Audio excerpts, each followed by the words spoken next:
Man U តែងតែចាត់ការ Fletcher ជំនួសក្រោយក្លឹបបិសាចក្រហមបញ្ចប់តំណែងលោក Amorim Messi របូតពីរង្វាន់កីឡាករល្អប្រចាំទ្វីបអាមេរិកខាងត្បូងភ្លាមបន្ទាប់ពីចូលឆ្នាំ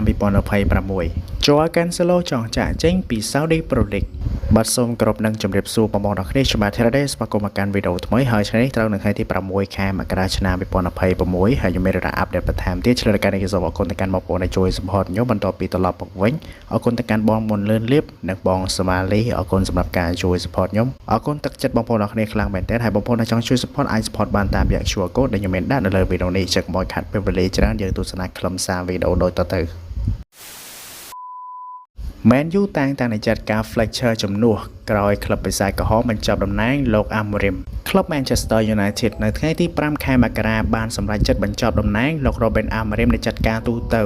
ក្រោយដឹកនាំក្រុមប្រកួត Smart Leeds United 1-1ក្នុងជំនួប League Premier League លោក Darren Fletcher អតីតកីឡាករ Man U នឹងជំនួសលោក Amorim នៃចាត់ការទូទៅសញ្ជាតិប៉ូទុយហ្គាល់រងការរិះគន់យ៉ាងខ្លាំងនៅមួយរយៈចុងក្រោយនេះបន្ទាប់ពីដឹកនាំក្រុមចាញ់1និងស្មើ3និងឈ្នះ1ប៉ុណ្ណោះក្នុងចំណោម5ប្រកួតចុងក្រោយឆ្លងកាត់20ប្រកួត Man U ស្ថិតនៅចំណាត់ថ្នាក់ទី6ដែលរកបាន31ពិន្ទុក្នុងនោះឈ្នះ8ចាញ់5និងស្មើ7លើកបើតាមការផ្សព្វផ្សាយរបស់ក្លឹប Man U បន្ទាប់ពីសម្រេចដកលោក Amorim ក្រោយដឹកនាំបានរយៈពេល14ខែក្លឹបបិសាចក្រហម Manchester United នឹងតែងតាំងលោក Darren Fletcherដឹកនាំក្រុមក្នុងជំនួបលីកកំពូលអង់គ្លេសទៅនឹងពន្លីនារាត្រីថ្ងៃទី7ខែមករានេះលោក Amorim ត្រូវបានតែងតាំងជាអ្នកចាត់ការទូទៅ Man U ជំនួសលោក Erik ten Hag ក្នុងខែវិច្ឆិកាឆ្នាំ2024ដែលចាត់ការវ័យ40ឆ្នាំដែលចាក់ចេញពី Sporting Lisbon បានដឹកនាំក្រុមជាអង់គ្លេសមួយនេះនៅរដូវកាលដំបូងយ៉ាងត្រដាប់ត្រដួសដែលបញ្ចប់ក្នុងចំណាត់ថ្នាក់ទី15ក្នុងតារាង Premier League រដូវកាល2024-2025និងចាញ់ក្រុម Tottenham Hotspurនៅវគ្គផ្ដាច់ព្រ័ត្រ UEFA Europa League ថែមទៀត Messi របូតពីរង្វាន់កីឡាករល្អប្រចាំទ្វីបអាមេរិកខាងត្បូងភ្លាមបន្ទាប់ពីចូលឆ្នាំ2026កពូលខ្សែប្រយុទ្ធ Lionel Messi ទទួលបានដំណឹងបន្ទាប់ពីចូលឆ្នាំ2026បានត្រឹម2ថ្ងៃប៉ុណ្ណោះកីឡាករម្ចាស់ពានរង្វាន់ MSL Cup របូតឱកាសឈ្នះពានរង្វាន់កីឡាករល្អប្រចាំទ្វីបអាមេរិកខាងត្បូងឆ្នាំ2025 Best South America Player of the Year Messi ថែមទាំងបាត់បង់វត្តមានមិត្តរួមក្រុមដ៏ជិតស្និទ្ធគឺកីឡាករ Sergio Busquets និង Jordi Alba ផងដែរពេលចូលឆ្នាំ2026នេះបើតាមការចុះផ្សាយរបស់ World Soccer Talk អ្នកកាសែតប្រមាណ250នាក់ទូទាំងទ្វីបអាមេរិកខាងត្បូងបានបោះឆ្នោតឲ្យ Messi មានវ័យ38ឆ្នាំឈរនៅចំណាត់ថ្នាក់លេខ2ចំពោះការបញ្ចេញពានរង្វាន់កីឡាករល្អប្រចាំទ្វីបអាមេរិកខាងត្បូងកីឡាករចរជៀន De Arrascaeta ដែលលេងឲ្យក្លឹប Flamengo របស់ប្រេស៊ីលក្លាយជាកីឡាករលេងល្អជាងគេបង្អស់ប្រចាំទ្វីបអាមេរិកខាងត្បូងឆ្នាំ2025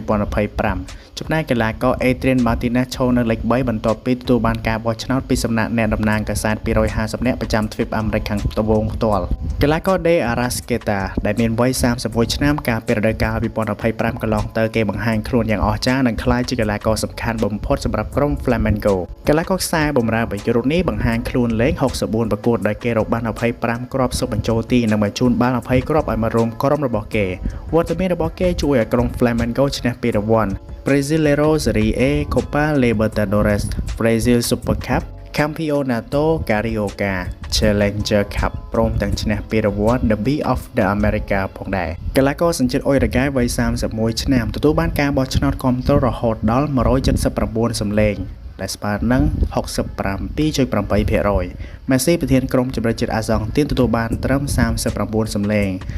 14.8% ខណៈកីឡាករ Martinez ទទួលបានត្រឹមតែ12សំឡេងស្មើនឹង 5% ដោយឡែកនៅក្នុងឆ្នាំ2026ដដែលកីឡាករ Inter Miami ក៏នឹងបាត់បង់សមាជិកសំខាន់រួមក្រុមចំនួន2នាក់ជារួមគឺជាមិត្តជិតស្និទ្ធរបស់គេតែម្ដងមានកីឡាករខ្សែបម្រើ Sergio Busquets និងខ្សែការពារ Jordi Alba ដែលបានប្រកាសចូលនិវត្តន៍នៅដើមថ្មីនេះតែម្ដង Messi នឹងមករួមក្រុមកាលនៅ Barcelona បានរួមគ្នាជួយឲ្យ Inter Miami ឈ្នះពានរង្វាន់ MSL Cup ដែលជាពានរង្វាន់លើកដំបូងសម្រាប់ពួកគេប្រចាំវដ្តសាស្ត្រលីកបាល់ទាត់លើទឹកដីអាមេរិកខុសពីមករួមក្រុមដែលបានសម្រេចចិត្តព្យួរស្បែកជើងប៉ុន្តែ Messi បានសម្រេចចិត្តបន្តកិច្ចសន្យាជាមួយ Inter Miami រហូតដល់ឆ្នាំ2028កីឡាករម្ចាស់ពាន World Cup ឆ្នាំ2022សម្លឹងការជួយផ្សព្វផ្សាយបាល់ទាត់របស់ក្លឹប Inter Miami ជាពិសេសការជួយផ្សព្វផ្សាយវិស័យបាល់ទាត់អាមេរិកបន្ថែមទៀត Joao Cancelo ចង់ចាក់ចេញពី Saudi Pro League កីឡាករជូអាកាន់សេឡូគឺជាតារាបាល់ទាត់ចុងក្រោយរបស់ Saudi Pro League ដែលជំរុញឲ្យមានការវិលត្រឡប់ទៅកាន់ទ្វីបអឺរ៉ុបវិញនេះបញ្យងតាមការរាយការណ៍នៅក្នុងប្រទេសអ៊ីតាលីកីឡាករអន្តរជាតិសញ្ជាតិប៉ូទុយហ្គាល់បច្ចុប្បន្នជាកីឡាកររបស់ក្លឹប Al Hilal អតីតតារាឆ្នើមរបស់ក្លឹប MQ Manchester City និងអ្នកមានបុត្រ Barcelona រូបនេះគឺជាកីឡាករផ្សេងទៀតដែលត្រូវបានគេលើកមកយកមកនិយាយថាកំពុងមានឈ្មោះនៅលើរ៉ាដារបស់ក្លឹបអ៊ីតាលី Inter Milanការផ្ទេររបស់ Brennan Johnson ពី Tottenham Hotspur ទៅ Crystal Palace ត្រូវបានបញ្ចប់ដោយជោគជ័យសារព័ត៌មាន BBC Sport បានរាយការណ៍ថាការផ្ទេរក្នុងតម្លៃ35លានផោនរបស់ Brennan Johnson ទៅកាន់ក្លឹប Crystal Palace ពីក្លឹប Tottenham Hotspur ត្រូវបានបញ្ចប់ដោយជោគជ័យដោយឯកសារពាក់ព័ន្ធទាំងអស់ត្រូវបានចុះហត្ថលេខាយ៉ាងរួចរាល់ខ្សែបម្រើស្លាប់អន្តរជាតិសញ្ជាតិ Wales នឹងត្រូវបង្ហាញខ្លួននៅក្នុងការប្រកួតសម្រាប់ក្រុម Crystal Palace ដែលពួកគេបានជួបជាមួយក្រុម Newcastle United ហើយវត្តមានរបស់ Brennan Johnson កំពុងតែធ្វើឲ្យអ្នកគាំទ្រ Crystal Palace រងចាំមើលថាតើគេនឹងមានការវិវត្តខ្លួនទៅជាយ៉ាងណាបន្តទៀតស៊ីដានថាតារាឆ្នើមចំនួនថ្មី3រូបនេះធ្វើឲ្យលោករំភើបណាស់ពេលគេលេងម្ដង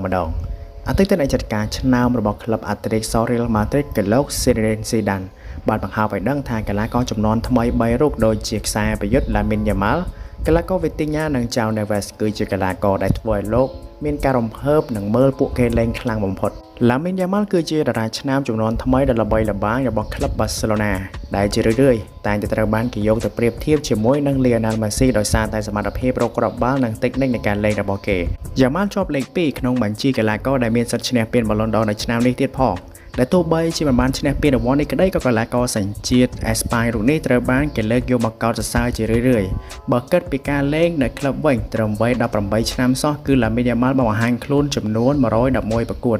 ដោយក្នុងនោះសុបបញ្ចូលទីបាន27គ្រាប់និងបញ្ជូនបាល់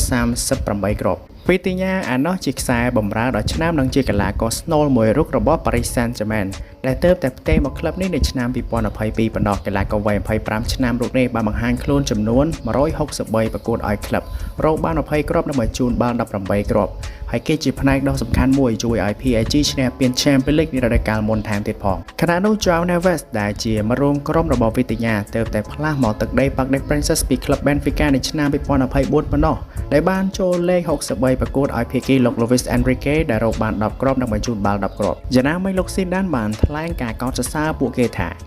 បើមិនគិតពីតំណែងលេងទេកីឡាករម្នាក់ដែលធ្វើឲ្យខ្ញុំរំភើបចិត្តពេលដែលគេប៉ះបាល់គឺ Lamine Yamal ជាពិសេសក្នុងការប្រកួតទល់នឹង Inter Milan កាលពីឆ្នាំមុននៅ San Siro ក្នុងការប្រកួត Champions League គឺគេបានធ្វើគ្រប់យ៉ាងដោយខ្លួនឯងបន្ទាប់មកខ្ញុំគិតដល់ Vitinha ឬ João Neves បាល់តែងតែជាប់ជើងពួកគេជានិច្ច